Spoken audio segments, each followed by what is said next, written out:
নেপালে জলোচ্ছ্বাসে নিহত বেড়ে ৩৬২, নিখোঁজ প্রায় ১,৫০০। দুর্যোগের কারণ হিমবাহ ভূমিধস বলছেন ভূতত্ত্ববিদরা। ৬৪ জেলার আইনশৃঙ্খলা, দুর্নীতি, সুশাসন তদারকি করবেন ৩০ মন্ত্রী প্রতিমন্ত্রী, হুইপ। মন্ত্রিপরিষদ বিভাগের প্রজ্ঞাপন। গণভোটের রায় বাস্তবায়ন দাবিতে সংসদ থেকে বিরোধী দলের ওয়াকআউট, মক্কা জোট ইতিবাচক বললেন পররাষ্ট্রমন্ত্রী।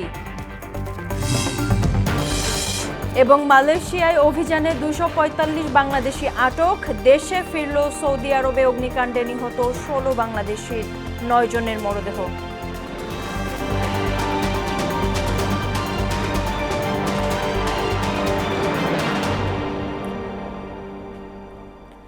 আসসালামু আলাইকুম, স্বাগত মোহনা সংবাদে। এতক্ষণ শুনছিলেন শিরোনাম, পুরো সংবাদের সঙ্গে আছি নাদিয়া নাহিদ। দল নিরপেক্ষভাবে নিজ দায়িত্ব পালন করে যাওয়ার প্রত্যয় ব্যক্ত করেছেন রাষ্ট্রপতি মির্জা ফখরুল ইসলাম আলমগীর। বঙ্গভবনের দরবার হলে বৃহস্পতিবার বঙ্গভবনের কর্মকর্তা ও কর্মচারীদের নিয়ে অনুষ্ঠিত রাষ্ট্রপতির প্রথম দরবারে একথা বলেন তিনি। বলেন, রাষ্ট্রপতি হিসেবে দায়িত্ব পালনের পর কারোর প্রতি তার কোনো রাগ অনুরাগ থাকবে না। দেশ, রাষ্ট্র ও জনগণের স্বার্থই হবে তার একমাত্র লক্ষ্য। যে কোনো পরিস্থিতিতে জনগণের আস্থা অর্জন, সততা, নিষ্ঠা ও দায়িত্বশীলতার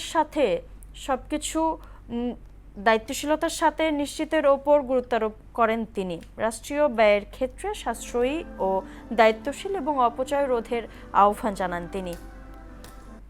রাষ্ট্রপতি হিসেবে দায়িত্ব গ্রহণ করার পরে আমি সব কিছুর রাজনীতির ঊর্ধ্বে আমি থাকবো বলেই আমি শপথ নিয়েছি, এবং আমার জন্য কোনো রাগ, বিরাগ, অনুরাগ কোনো কিছুর জন্য থাকবে না। আমার সামনে একটাই মূল উদ্দেশ্য, লক্ষ্য, সেটা হচ্ছে আমার দেশ, আমার রাষ্ট্র, আমার জনগণ। দেশের প্রতি, মানুষের প্রতি যেন আমরা গভীর ভালোবাসা, সম্মান ও রাষ্ট্রের প্রতি সবচেয়ে আনুগত্য রাখতে পারি, সে বিষয়টা আমাদেরকে অগ্রাধিকার দিতে হবে। দেশের ৬৪ জেলার আইনশৃঙ্খলা পরিস্থিতি, দুর্নীতি, মাদক নিয়ন্ত্রণ ও সুশাসন সহ সার্বিক সরকারি কার্যাবলী তদারকি সমন্বয়ে ৩০ মন্ত্রী প্রতিমন্ত্রী ও হুইপকে বিভিন্ন জেলার দায়িত্ব দিয়েছে সরকার। মন্ত্রিপরিষদ বিভাগ থেকে এ সংক্রান্ত গেজেট প্রকাশ করা হয়েছে।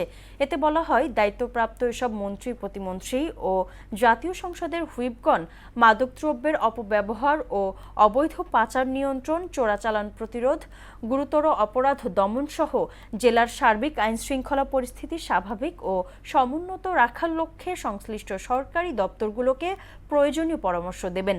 সেই সঙ্গে সরকারের নির্বাচনী ইশতেহার বাস্তবায়ন, দারিদ্র্য বিমোচন, কর্মসংস্থান সৃষ্টি, সামাজিক নিরাপত্তা কর্মসূচি সহ সরকারের বিভিন্ন উন্নয়ন ও জনকল্যাণমূলক কার্যক্রমের তদারকি ও পরামর্শ প্রদান করবেন।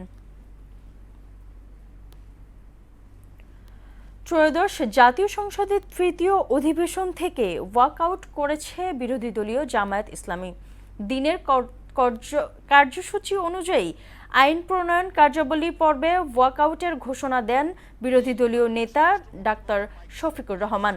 সংসদ অধিবেশনে ক্ষোভ প্রকাশ করেন তিনি। অভিযোগ করেন, দেশজুড়ে লোডশেডিং ও ভুতুড়ে বিলে বিপর্যস্ত সাধারণ মানুষ। গ্যাস ও বিদ্যুৎ সংকটে অনেক কলকারখানা বন্ধ হয়েছে, এতে অনেকেই বেকার হয়েছেন। সংকট মোচনের কথা বলা হলেও বাস্তবে তার কোনো প্রতিফলন নেই। সরকার গণভোটের রায় বাস্তবায়ন করেনি, এসব বাদ দিয়ে সংসদে আলোচনা অর্থহীন। জ্বালানি সংকটের কারণে এবং বিদ্যুৎ সরবরাহ নিরবচ্ছিন্ন না থাকার কারণে শত শত কলকারখানা বন্ধ হয়ে গেছে। কেউ ৭০০ বলছে, কেউ ৯০০ বলছে। কারখানা বন্ধ হওয়ার মানে শুধু মালিক পক্ষ ক্ষতিগ্রস্ত হওয়া না, লক্ষ লক্ষ শ্রমিক যারা এখানে শ্রম বিনিয়োগ করে থাকেন তারাও ক্ষতিগ্রস্ত হওয়া। আমরা বারবার এই বিষয়টা বলে আসছি, তার কোনো প্রতিকার পেলাম না। আমরা গণভোটের বাস্তবায়ন চাই এবং আমরা এইভাবে খণ্ডিত কোনো প্রসেসের অংশ হতে চাই না। এই জন্য আমরা এখন আর এই আলোচনায় আমরা অংশগ্রহণ করব না। এই পর্বে আমরা সংসদ থেকে বিদায় নিচ্ছি। এদিকে লুট হওয়া অস্ত্র উদ্ধারে পুলিশ কাজ করছে বলে সংসদে জানিয়েছে স্বরাষ্ট্রমন্ত্রী সালাউদ্দিন আহমদ। বিকেলে জাতীয় সংসদের তৃতীয় অধিবেশনের প্রশ্নোত্তর পর্বে তিনি কথা বলেন। আর পররাষ্ট্রমন্ত্রী ডক্টর খলিলুর রহমান সৌদি, পাকিস্তান, তুরস্কের সমন্বয়ে গঠিত প্রতিরক্ষা জোটকে বাংলাদেশ ইতিবাচকভাবে দেখছে বলে জানিয়েছেন পররাষ্ট্রমন্ত্রী ডক্টর খলিলুর রহমান। তবে এই জোটে বাংলাদেশের যোগদানের বিষয়ে এখনই সিদ্ধান্ত নেওয়ার সময় আসেনি বলেও জানান তিনি। আরও জানাচ্ছেন বিজন কুমার। ত্রয়োদশ জাতীয় সংসদের তৃতীয় অধিবেশনে উঠে আসে আইন শৃঙ্খলা পরিস্থিতি, পররাষ্ট্রনীতি ও আগামী দিনের পরিকল্পনা সহ বিভিন্ন বিষয়। শুভকামনা ব্যক্ত করে আইন শৃঙ্খলা পরিস্থিতি সংক্রান্ত প্রশ্নে স্বরাষ্ট্রমন্ত্রী সালাউদ্দিন আহমদ দাবি করেন, বিএনপি সরকার ক্ষমতা গ্রহণের পরে দেশে খুন, ছিনতাই ও মব অনেকটাই কমেছে। এ সময় তিনি অন্তর্বর্তী সরকার ও বিএনপি সরকার ব্যবস্থার তুলনামূলক চিত্র তুলে ধরেন। খুনের পরিসংখ্যান তখন হয়েছিল যখন তারা ছিলেন আর কি 2607টা, বর্তমান সরকারের সময়ে 2332টা, 300-র বেশি কমেছে। মাননীয় স্পিকার, দলীয় ভিত্তিতে নিয়োগের তদন্ত চলছে উল্লেখ করে লুট হওয়া অস্ত্র উদ্ধারের কথাও জানান তিনি। দলীয় ভিত্তিক নিয়োগ যেটা বিগত ফ্যাসিবাদী সরকারের সময় হয়েছে, সেই জন্য আমরা তদন্ত পরিচালনা করছি। সেটা উদ্ধারের জন্য, লুট হওয়া অস্ত্র উদ্ধারের জন্য আলাদা একটা কমিটি করে দেয়া হয়েছে। সব বাহিনী মিলিয়ে তারা তৎপরতা চালাচ্ছে। আশা করি আমরা সকল লুট করা অস্ত্র যেগুলো কারাগার থেকে হয়েছে বা অন্য জায়গা থেকে হয়েছে, এগুলো উদ্ধার করতে পারবো। এদিকে সংসদ সদস্য রুমিন ফারহানার প্রশ্নের জবাবে পররাষ্ট্রমন্ত্রী বলেন, সৌদি, পাকিস্তান, তুরস্কের সমন্বয়ে গঠিত প্রতিরক্ষা জোটে যোগদানের বিষয়ে আনুষ্ঠানিকভাবে বাংলাদেশকে যোগদানের আহ্বান জানালে দেশের স্বার্থ বিবেচনা করে সিদ্ধান্ত নেওয়া হবে। এই প্যাক্ট 3টি দেশের ভেতরে হয়েছে। আমরা এই প্যাক্টটিকে ইতিবাচক হিসেবে দেখছি। এতে যোগদান করার বিষয়টি এখনো আসেনি, কারণ এটা নির্ভর করছে যারা এই প্যাক্টের সদস্য তাদের অভিপ্রায়ের উপর। অন্যদিকে পরিকল্পনা প্রতিমন্ত্রী জোনায়েদ সাকি অতি ব্যয় রোধে মেট্রো রেল প্রকল্পের ব্যয়ে পরীক্ষা নিরীক্ষা করা হচ্ছে বলে জানান। এবং সেগুলো যথাসম্ভব পরীক্ষা নিরীক্ষা করা হচ্ছে এবং সর্বোচ্চ পরীক্ষা নিরীক্ষা করে কোনো রকম অতি ব্যয়ের সুযোগ না রেখেই এই প্রকল্প বাস্তবায়নের উদ্যোগ নেওয়া হবে। বিজন কুমার, মোহনা সংবাদ, ঢাকা। সংসদের তৃতীয় অধিবেশনের গুম প্রতিরোধ এবং মানবাধিকার সুরক্ষা সহ বেশ কয়েকটি আইন পাশ হতে পারে বলে জানিয়েছেন চিফ হুইপ নুরুল ইসলাম মনি। দুপুরে সরকারি দলের সংসদীয় সভা শেষে এক ব্রিফিংয়ে তিনি বলেন, বিএনপির প্রতিষ্ঠাবার্ষিকী উপলক্ষে স্ব-স্ব এলাকায় উন্নয়নমূলক কাজ করার নির্দেশনা দিয়েছেন প্রধানমন্ত্রী তারেক রহমান। গণমানুষের জন্য বিএনপি সরকার কাজ করছে বলেও জানান চিফ হুইপ। তানজিদ ভূঁইয়ার প্রতিবেদন। বৃহস্পতিবার সকালে প্রধানমন্ত্রী ও সংসদ নেতা তারেক রহমানের সভাপতিত্বে সরকার দলীয় সংসদ সদস্যদের বৈঠক অনুষ্ঠিত হয়। সভার কার্যক্রম বসে জাতীয় সংসদ ভবনে সরকার দলীয় সদস্যদের জন্য নির্ধারিত কক্ষে।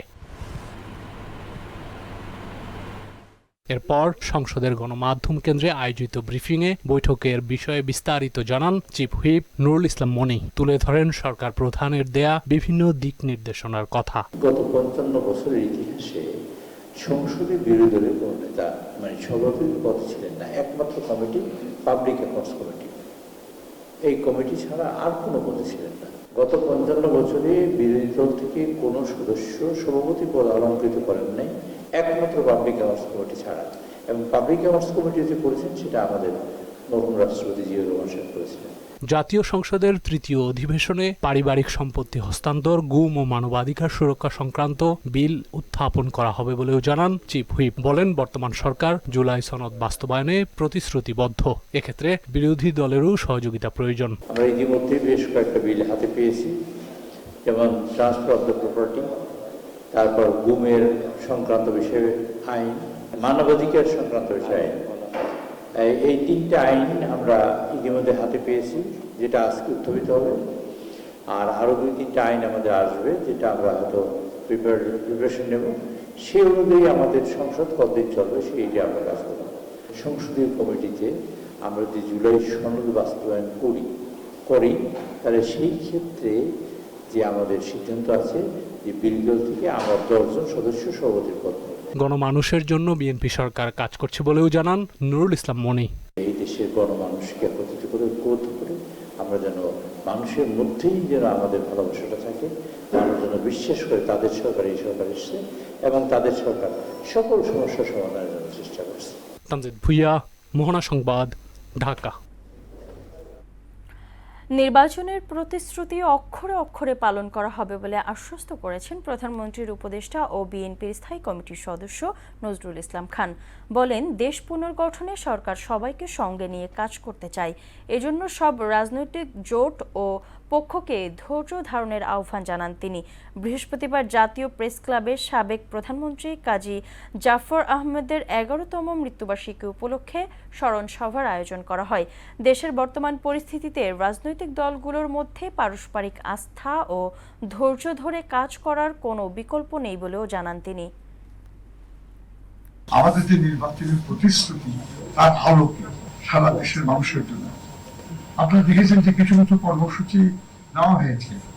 আমরা বিশ্বাস করি এই কর্মসূচিগুলি যুগান্তকারী। এগুলো যখন যথাযথভাবে কার্যকর হবে তখন অনেক মানুষের অনেক সমস্যার সমাধান হবে। রংপুরের শিক্ষক গণপতি চক্রবর্তী সহ পরিবারের ৪ হত্যাকাণ্ডের প্রকৃত রহস্য উদ্ঘাটন না হওয়ায় গোয়েন্দা সংস্থার তদন্ত নিয়ে সমালোচনা করেন জামায়াতের সেক্রেটারি জেনারেল মিয়া গোলাম পরোয়ার। দুপুরে রংপুরে দলের কার্যালয়ে সাংবাদিকদের সঙ্গে মতবিনিময়ে তিনি গোয়েন্দা সংস্থার তদন্তের ধীরগতি নিয়ে কথা বলেন। এ সময় সরকারি, আধা সরকারি ও স্বায়ত্তশাসিত প্রতিষ্ঠানে দলীয় লোকদের পদায়নে বিএনপির কঠোর সমালোচনা করেন মিয়া গোলাম পরোয়ার। হত্যাকাণ্ড ঘটল, আজও তার কোনো সঠিক ক্লু বের করা গেল না। সব জায়গাতে আপনি আপনার দলীয় লোক দিয়ে দিলেন, আবার স্লোগানে বলেন যে সবার আগে বাংলাদেশ। তো এই সিদ্ধান্ত কি প্রমাণ করে? সবার আগে বিএনপি। বিভিন্ন জায়গায় প্রশাসক দিয়েছেন, প্রশাসন চালাতে গিয়ে তারা এখন এমন শাসন চালাচ্ছেন যে সেই এলাকার নির্বাচিত এমপি যারা তারাও এখন দায়িত্ব পালনে বৈষম্যের শিকার হচ্ছে। নভেম্বরে স্থানীয় সরকার নির্বাচনের লক্ষ্যে নির্বাচন কমিশন কাজ করছে বলে জানিয়েছেন প্রধান নির্বাচন কমিশনার এএমএম নাসির উদ্দিন। তার আগে সেপ্টেম্বরে ঘোষণা করা হবে তফসিল। বিকেলে নির্বাচন ভবনের নিজ দফতরে ব্রিফিংয়ে তিনি এসব কথা জানান। আর রাষ্ট্রপতির সঙ্গে সাক্ষাৎ প্রসঙ্গে তিনি জানান, গণতন্ত্রকে প্রাতিষ্ঠানিক রূপ দিতে সব ধরনের সহযোগিতার আশ্বাস দিয়েছেন রাষ্ট্রপতি। এ সময় জাতীয় নির্বাচনের চেয়েও ভালো ভোট উপহার দেওয়ার প্রত্যয় জানান সিইসি। এমআর আসাদের রিপোর্ট।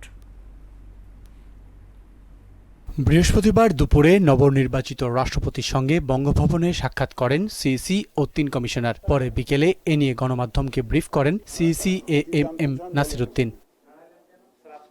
সিইসি জানান, স্থানীয় সরকার নির্বাচন সহ সব বিষয়ে ইসিকে পূর্ণ সহযোগিতার আশ্বাস দিয়েছেন রাষ্ট্রপতি মির্জা ফখরুল ইসলাম আলমগীর। আমাদের যে স্বাধীন সত্তা আমরা এটা বজায় রাখতে পারি, এই ব্যাপারে আপনার সহায়তা চাই।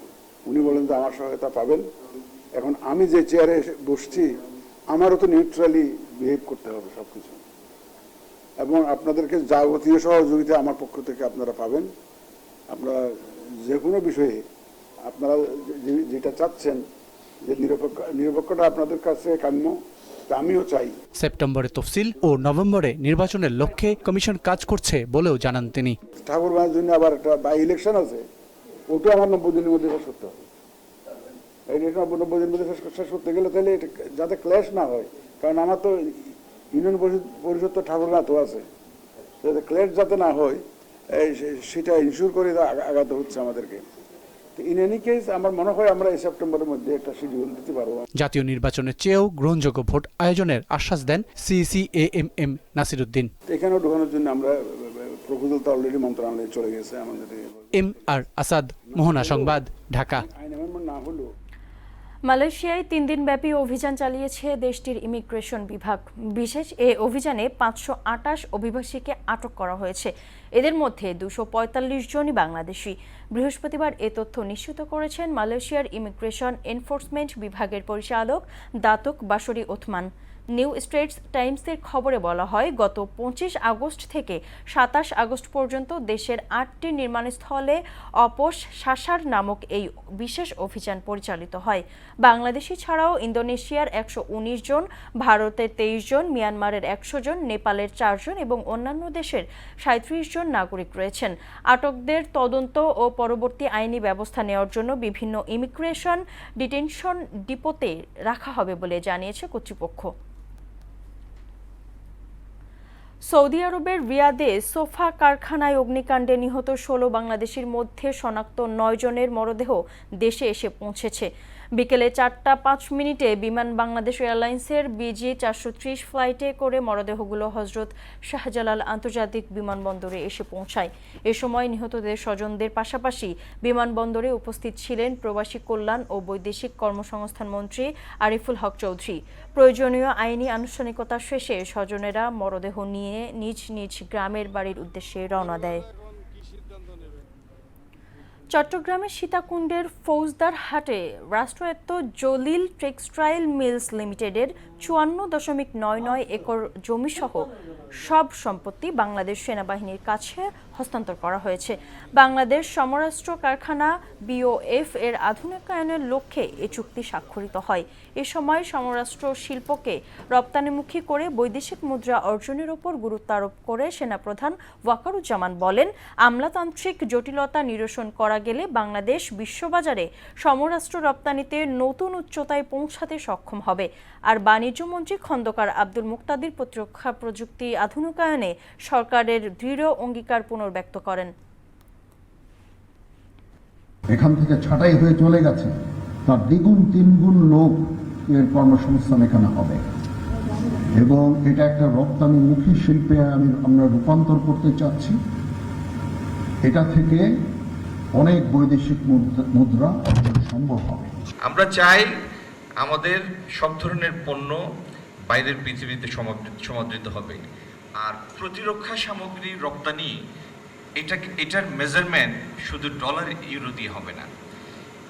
এই সক্ষমতার মানে হচ্ছে you are placing your country at a different league, at a different height, at a different level. মিরপুরের রাকিন সিটিতে নতুন প্রশাসক নিয়োগ দেওয়ার দাবি জানিয়েছেন বীর মুক্তিযোদ্ধা কাজী মফিজুল ইসলাম।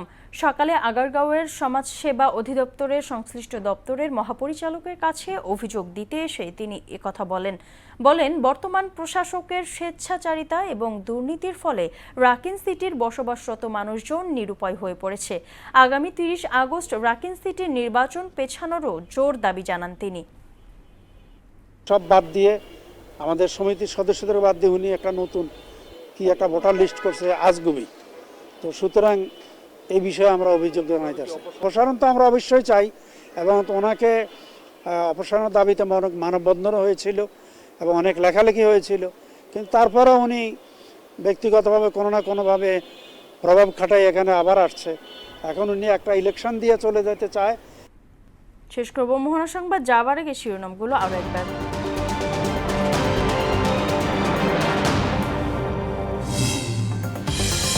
নেপালে জলোচ্ছ্বাসে নিহত বেড়ে ৩৬২, নিখোঁজ প্রায় ১৫০০। দুর্যোগের কারণ হিমবাহ ভূমিধস বলছে ভূতত্ত্ববিদরা। ৬৪ জেলার আইন শৃঙ্খলা দুর্নীতি সুশাসন তদারকি করবেন ৩০ মন্ত্রী প্রতিমন্ত্রী হুইপ, মন্ত্রিপরিষদ বিভাগের প্রজ্ঞাপন। গণভোটের রায় বাস্তবায়ন দাবিতে সংসদ থেকে বিরোধী দলের আউট মক্কা জোট ইতিবাচক বললেন পররাষ্ট্রমন্ত্রী। এবং মালয়েশিয়ায় অভিযানে ২৪৫ বাংলাদেশি আটক, দেশে ফিরল সৌদি আরবে অগ্নিকাণ্ডে নিহত ১৬ বাংলাদেশি, ৯ জনের মরদেহ। এ ছিল মোহনা সংবাদের। পরবর্তী সংবাদ রাত ১২টায়। মোহনার সবশেষ খবর জানতে ভিজিট করুন www.mohana.tv। সংবাদ দেখতে পারেন ফেসবুক ও ইউটিউবে। এতক্ষণ সঙ্গে থাকার জন্য সবাইকে ধন্যবাদ।